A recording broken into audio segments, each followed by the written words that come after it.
કેમ છો મારા સુરતના ક્યુડીઝ? મેં સુરત ગુજરાતથી વૈસુ અને તમારા બધાનું મારા મિની બ્લોગમાં સ્વાગત છે. તો ચલો, મારી સવાર થઈ ગઈ છે. હવે થોડાક નાટક નખરા ઓછા કરીએ. અને ગાઈસ, આ મારી મહેંદી 3 દિવસ વેળ પણ નથી રહી, એ પહેલાં જ નીકળી ગઈ હતી. જો કે મને એવું લાગે કે મારો ફ્યુચર હસબન્ડ મારાથી પ્યાર નથી કરતો, હજી આવ્યો જ નથી તો ક્યાંથી કરવાનું. બટ કંઈ નહીં, ચાલો આપણે લોકો થોડુંક ફ્લેક્સિંગ મારી દઈએ. ને આ જો મસ્ત મરચાંનું ઝાડ છે, ખાઈ લો તીખા તીખા મરચાં, એમ પણ અહીંયા આવી ગયા છે. અને આ મારું ક્યુટ ક્યુટ પેલું spider plant.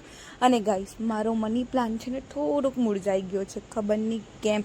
But spider plant મસ્ત થાય છે એટલે ઠૂઠું એની નજર ઉતારી દઉં છું. અને ગાઈસ, આ પેપર બિચારો અહીંયા ભીનો થઈ ગયો છે ને આગળ જ ફ્રન્ટ પેજ પર હતા મોડી સાહેબ, તો થોડાક આશીર્વાદ નથી લેતા એમના. અને ચલો ચૂપચાપ આપણે અંદર જઈએ છે ને કબાટમાંથી કપડાં કાઢીએ. ગાઈસ, મને એટલું મોટું દુઃખ છે ને કપડાનું. ગાઈસ, મારી પાસે આટલા બધા કપડાં છે, બટ મને કપડાં નથી ગમતા કેમ કે મારી પાસે કપડાં જ નથી. ને ગાઈસ, મારો ફોન એટલો જોરમાં નીચે પથ્થરો છે કે પૂછો જ નહીં. એ તો સારું છે કે તૂટતો નથી, બટ જો આ બ્લડ હતું મને તો ખબર જ નહીં હતી. પછી મેં વિડીયો બહુ બધો શૂટ કરી દીધેલો, પછી મેં જોઈ લીધેલું છે. હવે આપણે કપડાં સિલેક્ટ થઈ ગયા, બટ ગાઈસ જોયું આ મારા કાંડ, મતલબ કે મેં કેટલા મસ્ત કપડાં કાઢેલા, બટ નહીં, મને કમ્ફર્ટેબલ નહીં હતા. એટલે ભાઈ આપણે આવી ગયા આપની ઓકાત પર.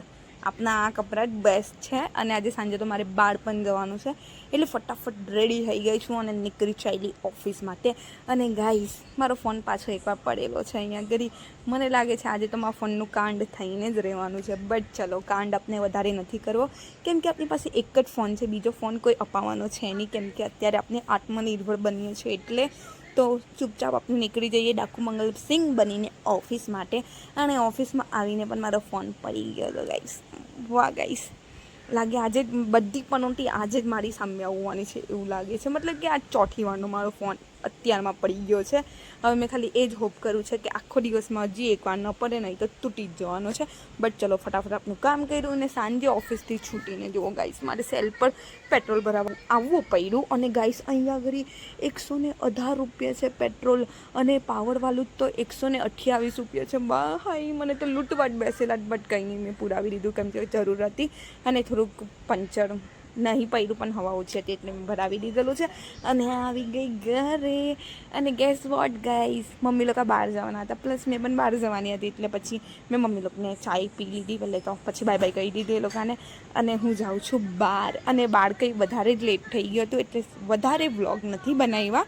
તો ચલો કંઈ નહીં, બાય બાય ગાઈસ. હું તમને મુલાકાત નવા વ્લોગમાં આવી રીતે ડેલીના વ્લોગ જોવા માટે મને ફોલો કરી દેજો. અને મારી યુટ્યુબ ચેનલને સબસ્ક્રાઈબ કરવાનું ના ભૂલતા. Bye bye, good night guys, Tata.